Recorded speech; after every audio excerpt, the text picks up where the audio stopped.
મારું નામ ભારત બેડે છે, હું રાજકોટ કામદારનો પ્રમુખ છું. અમે અત્યારે આ પ્રેસ મીડિયાના માધ્યમથી જે પણ કૌભાંડ બહાર પડી ગયા છે એ અમારી પાસે જે બિઝનેસ તપાસનો જે રિપોર્ટ છે એ આધારે અમે બહાર પાડીએ છીએ. અમે કોઈ પર એલિગેશન નથી કરતા કે ભાઈ આમાં અમે જે બોલી છીએ આક્ષેપો નાખીએ, આક્ષેપો નથી. પણ રાજકોટ મહાનગરપાલિકાએ પોતે અમને લખી દીધું છે કે આટલા લોકો સંડોવાયેલા છે. હવે રાજકોટ મહાનગરપાલિકામાં જે કાયમી સફાઈ કામદારો છે તેમાં એના વારસ, એમાં સ્વૈચ્છિક રાજાની સિસ્ટમ ચાલુ છે અને વારસને નોકરી મળે. હવે નોકરીમાં મેડિકલના આધારે એ લોકોને સફાઈ કામદારો નોકરી મળતી હોય છે. પણ આ મેડિકલ કેવી રીતે કાઢે છે? જે અમારી સમાજના દલાલો, એજન્ટો છે, આગેવાનો છે, એમાં મુખ્ય જે સૂત્રધાર છે મુકેશ પરમાર છે, જે અમારો સમાજની કહેવાતો પ્રમુખ છે, એ ભારતીય જનતા પાર્ટીનો બેનરનો દુરુપયોગ કરી અને બોગસ મેડિકલ સર્ટિફિકેટ કાઢે છે. હવે બોગસ મેડિકલ સર્ટિફિકેટ હોય શું? એકચ્યુઅલી તમને કહી દો, બોગસ મેડિકલ સર્ટિફિકેટ એ હોય કે કોઈ પણ સફાઈ કામદાર એ અનફિટ હોય તો એના બાળક, એના વારસને નોકરી મળે, ફિટ હોય તો નોકરી ન મળે. એમાં મુખ્ય બે બીમારી હોય છે, કમર અને શ્વાસ. પછી જેન્યુઅન કેસમાં જો બેડ રેસ હોય અથવા કંઈક ગંભીર બીમારી હોય તો નોકરી મળી જતી હોય છે. પણ મુખ્ય બે બીમારી હોય તેમાં નોકરી મળવાના ચાન્સીસ વધારે હોય છે. હવે આ કમર અને શ્વાસમાં આ લોકોએ એવું કર્યું છે, કોઈ પણ ફિટ કામદાર હોય જે કામ કરી શકે એ પરિસ્થિતિમાં હોય. ઘણા બધા વોર્ડ એવા છે જે સફાઈ કામદારો નિવૃત્ત થઈ ગયા છે અને એ જ વોર્ડનો બધા કોન્ટ્રાક્ટમાં કામ કરે છે. હવે જે સફાઈ કામદાર અનફિટનું સર્ટિફિકેટ રજૂ કરે છે એ એમ કહે છે કે હું ફિટ નથી ભાઈ, મારી કામ કરવાની તાકાત નથી, તો એ વોર્ડમાં કોન્ટ્રાક્ટમાં કામે શું કામ રહે? અને પાછા એ જે કામદાર છે એ કોન્ટ્રાક્ટની જગ્યાએ બધા પ્રાઇવેટ કામે 50,000 કરતા હોય સાઈડમાં. આખો ગંભીર મુદ્દો છે. બોગસ મેડિકલમાં શું કરે છે? અમારી સમાજના આગેવાનો અત્યારે રાજકોટમાં એટલા બધા ઉપસી એવા છે, કારણ કે એને એવું છે કે અમને અમારી પાસે જ ભારતીય જનતા પાર્ટીનું બેકગ્રાઉન્ડ છે, અમને બચાવી લે છે ગમે એ વ્યક્તિઓ. પણ કાયદાનું જ્યારે કામ કરતો હોય ત્યારે કોઈ પક્ષની એવી તાકાત નથી કે કાયદાની સામે કોઈ પડે. આજે દર વખતે અમે આ બાબતની રજૂઆત પણ કરી હતી કે આ લોકો ભારતીય જનતા પાર્ટીનો દુરુપયોગ કરી અને બોગસ મેડિકલના મોટા ભાઈ સેટિંગ કરે છે. અત્યારે 187 જણા જે રાજીનામા મંજૂર કર્યા એમાંથી મોટા ભાગના લોકો છે એ ફિટ છે, કામ કરી પરિસ્થિતિમાં છે, છતાં લોકોને અનફિટ જાહેર કરી અને એ લોકોને રાજીનામા મંજૂર કરી નાખ્યા. આ બાબતે એ લોકો એક કામદાર દીઠ 2 લાખથી લઈને 3 લાખ સુધીનો તોડ કર્યો છે. અમારા પાસેના પુરાવા છે, આવનારા દિવસોમાં એ પુરાવા બહાર પાડશું. ધીમે ધીમે બધા અમે પુરાવા બહાર પાડશું. હવે આ બાબતે જ્યારે અમારા દ્વારા વારંવાર આરટીઆઈ કરવામાં આવતી કે ભાઈ બોગસ મેડિકલ સર્ટિફિકેટ જે કાયદા છે તેમાં તપાસ એની ક્યાં પહોંચી, વિજિલન્સ તપાસમાં કોના નામ છે, કેટલા નામ છે, શું એમાં નિવેદનો આપ્યા છે, એ બાબતે કોઈ નિવેદનમાં કંઈ નહીં. હવે આ અમે અમારી રીતે એને ખબર નથી, અમારી પાસે આવી ગયું હતું. અમારી રીતે અમે અમારા સોર્સથી આ બધું કઢાવી અને આમાં આખો આ જે વિજિલન્સનો રિપોર્ટ છે, વિજિલન્સમાં રિપોર્ટમાં એવું લખ્યું છે મુકેશ પરમાર, શ્રવણભાઈ, લલિત, ભગીરથ, દીપક વાઘેલા, આ તમામ લોકોએ બોગસ મેડિકલ સર્ટિફિકેટ કાઢ્યા છે. એ લોકોની ઉપર આઈપીસી કલમ 467, 468 એ મુજબ એના પર ગુનો દાખલ થાય. હવે આ જે કલમો છે એમાં 10 વર્ષથી લઈને આજીવન સજાની જોગવાઈ છે, કારણ કે સીધું તમે સરકાર હારે છે ને સેટિંગ કરો છો, સીધું સરકાર હારે તમે ખોટું કરો, ભ્રષ્ટાચાર કરો છો. વારંવાર કમિશનર સાહેબને રજૂઆત કરો છો પણ કમિશનર સાહેબમાં ખબર નહીં શું છે, કોઈ જાતની બસ તપાસ કરજો. કમિશનર સાહેબ ક્યારેય પણ કોઈ જાતનો પોઝિટિવ જવાબ ક્યારેય આપ્યો નથી. એ સફાઈ કામદારના કોન્ટ્રાક્ટના પીએફ, પીએસઆઈ, બોનસના કૌભાંડો હોય, એ ક્યાં બોગસ મેડિકલના કૌભાંડો હોય. ફક્ત તપાસ અમે નાટકો કરે છે, નાટક સિવાય કરતા નથી. હવે આ લેખિતમાં અમે આપી દીધું કે આમાં ભાઈ આટલા લોકો સંડોવાયેલા, તમે એમાંની પર એફઆઈઆર ફાળો. છતાં શું કહે છે? અમે તપાસ કરશું.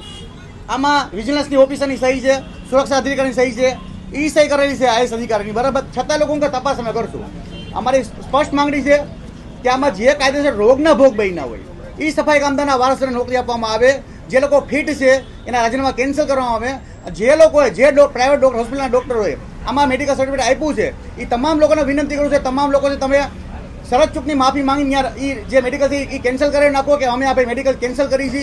આવનારા દિવસોમાં જો આ બાબતે કાયદાકીય માર્ગ પર જવું પડે, પોલીસ કેસ થાય તો તમામ જવાબદારી રહેશે. કારણ કે મોટાભાગના લોકોએ ડૉક્ટરે પ્રાઇવેટમાં એવું લખી દીધું છે કે આને કમરની બીમારી છે અને શ્વાસની તકલીફ છે. અને આ જે ઠરાવ કર્યો રાજકોટ મહાનગરપાલિકાએ, નવો ઠરાવ, એ ઠરાવમાં ક્યાંય પણ એવો સ્પષ્ટ ઉલ્લેખ નથી કે સફાઈ કામદારને પ્રાઇવેટ મેડિકલના આધારે રાજીનામા મંજૂર કરવા.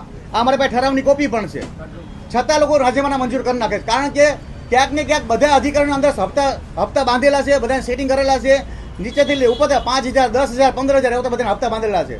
આવનારા દિવસોમાં એને પણ એક્સપોઝ કરવાના છે. આ ઠરાવમાં એવું કીધું છે કે રાજકોટ મહાનગરપાલિકાના આરોગ્ય કેન્દ્રના એમઓએસ દ્વારા મેડિકલ સર્ટિફિકેટ રજૂ કરવામાં આવશે અને એ લોકો મંજૂર કરશે. હવે ઠરાવમાં કોઈ ઉલ્લેખ જ નથી કે પ્રાઇવેટ મેડિકલ સર્ટિફિકેટ આપવાનું અને એ લોકો રાજીનામા મંજૂર કરવાના. આ લોકો રાજીનામા મંજૂર કઈ રીતે કરે? દરેક આરોગ્ય કેન્દ્રે તમે તપાસ કરી લો, ત્યાં નથી એક્સરેનું મશીન, ત્યાં બીજા કોઈ મશીન નથી તપાસ કરવાના. જ્યારે સિવિલ હોસ્પિટલમાં ત્યાં બધા મશીનો છે, કમરના ફોટા પાડે, એના એક્સરે કરે, એના બધા રિપોર્ટ કરે. આરોગ્ય કેન્દ્રમાં કોઈ જાતની સુવિધા નથી. ફક્ત ને પર બ્લડ ટેસ્ટ કરે છે, એનું બીપી ચેક કરે છે, એના ડાયાબિટીસ ચેક કરે છે, એના આધારે આ લોકો લખીને દઈ દે છે કે ભાઈ તમે લોકો છે ને આને ભાઈ રાજીનામા મંજૂર કરો, અને હારે એનું પ્રાઇવેટ મેડિકલનું સર્ટિફિકેટ હોય છે. હવે આમાં સ્પષ્ટ ગંધ આવી રહી છે કે આ જે નામ આવ્યા છે એ બધાના સેટિંગ છે. અને એક રેકોર્ડિંગમાં અમારે એવું પણ બોલે છે એમાં કે તમારો કાર્યકર્તા મુકેશ પરમારથી ફોન કરે તો અમે લોકો છે તમારા મેડિકલ સર્ટિફિકેટ કાઢી દઈશું. આવું યશ હોસ્પિટલના ડૉક્ટર દિનેશ ચૌહાણ દ્વારા સ્પષ્ટ બોલવામાં આવે છે રેકોર્ડિંગમાં. એનો મતલબ એવો થયો કે જે રાજકોટ મહાનગરપાલિકાના અધિકારીઓ છે એકદમ સ્પેસિફિક, એકદમ તૈયારી, ચતુરાઈપૂર્વક, બારીકાઈથી આખું ષડયંત્ર ગોઠવી અને કેને કેટલા હપ્તા આપવા, આમાં કોણ પૈસા કમાય એ રીતના ગોઠવણી કરી છે. અમારી સ્પષ્ટ માંગણી છે આ બાબતે રાજકોટ મહાનગરપાલિકાના કમિશનર સાહેબ છે, કલેક્ટર સાહેબ છે, પોલીસ કમિશનર સાહેબ છે, આમાં એફઆઈઆર ફાડે. અન્યથા આવનારા દિવસોમાં જે લોકો રોગના ભોગ કાયદેસર બન્યા છે, જે લોકો કાયદેસર રોગથી પીડિત છે, એ લોકોને સાથે રાખી ડૉક્ટર બાબા સાહેબની પ્રતિમાભાઈ હોસ્પિટલ ખાતે મારા દ્વારા ઉપવાસ આંદોલન કરવામાં આવશે. અને એમાં કોઈ પણ પરિસ્થિતિ ઊભી થશે એની જવાબદારી રાજકોટ મહાનગરપાલિકાની અને જવાબદાર અધિકારીની રહેશે. આમાં મોટા ભાગના જે બોગસ મેડિકલ સર્ટિફિકેટ આપ્યો છે એ રાજકોટ મહાનગરપાલિકામાં રજૂ કર્યા છે. એટલે જવાબદાર જે આમાં છે એમાં એમઓએચ અધિકારીઓ છે, પછી એમાં એક એની કમિટી આખી છે, એમાં એક ડીએમસી પણ આવે છે અને આસિસ્ટન્ટ કમિશનર સાહેબ આવે છે, એને એક કમિટી હોય છે. હવે કમિટી જ્યારે મૂકે એ છે મંજૂર કરતા હોય છે, અને આરોગ્ય કમિશનની જે ટીમ હોય એ તપાસ કરી અને જ્યારે એમાં એની જે ડીપીસી 2 એમ લોકો મંજૂરી આપતા હોય છે.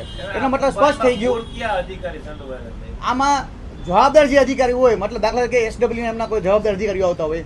અત્યારે અમારી પાસે જે સહી આવી છે એમાં પ્રજેશભાઈ સોલંકી મતલબ પર્યાવરણ ઇજનેરની હોય, પછી એની અંદરમાં કેની કામગીરી આવતી હોય, એ કોણ કરતા હોય એ એક તપાસનો વિષય છે. પણ એકચ્યુઅલી જે લોકો આમાં સંડોવાયેલા છે એ આરોગ્ય અધિકારીઓ આમાં સંડોવાય છે મોટા.